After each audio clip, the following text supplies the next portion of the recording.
Hi there, Cancer. Thank you for joining me for your monthly forecast for December. As you enter this month, last month's lunar eclipse is still very potently providing a backdrop. And there could be issues there about work-life balance, but in quite subtle ways. You can find yourself feeling a little bit resentful if you feel that you're always the one who's taken responsibility for everyone else.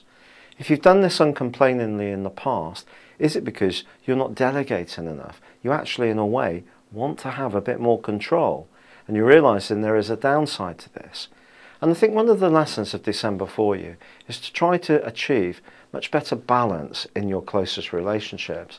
But actually, as you get into this month, some of those resentments that you did feel at the turn of the month could start to fade away. And you could find that actually it's very pleasant to try to think about how you can help to organise things, make things go smoothly through other people. And you could find yourself in some kind of important role, certainly at work, where a boss may delegate to you the role of organising a function or a party or Christmas cards or a collection, something that gives you a real boost to be considered and respected in this kind of way. But there is a change which is coming, and that occurs on the 21st, when the Sun moves into your sector of relating. And I feel that this is the burning issue, because last month, when Mars and Pluto combined in this part of your horoscope, there may have been some real tensions, particularly around an area where you feel that someone isn't as respectful or as acknowledging of how much you invest. Or is it that you are wanting too much on your own terms? Someone provided a challenge. You may still be coming to terms with that.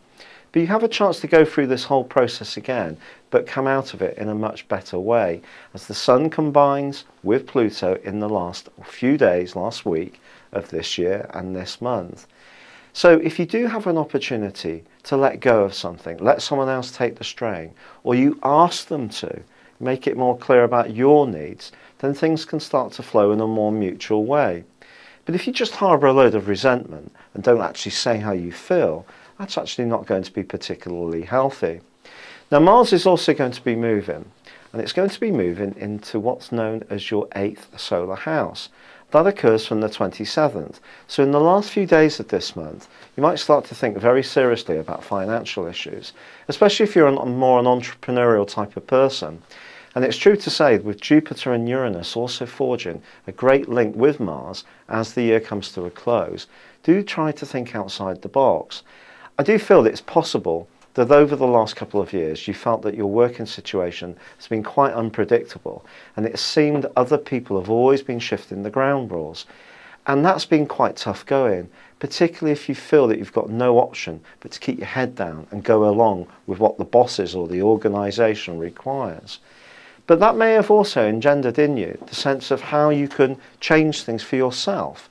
And change is definitely in the order of the day. And a business partnership or thinking about your romantic relationship in a different way may create the spark, the ingenuity to look at your earning situation for next year as you come to the end of this one in a completely fresh light.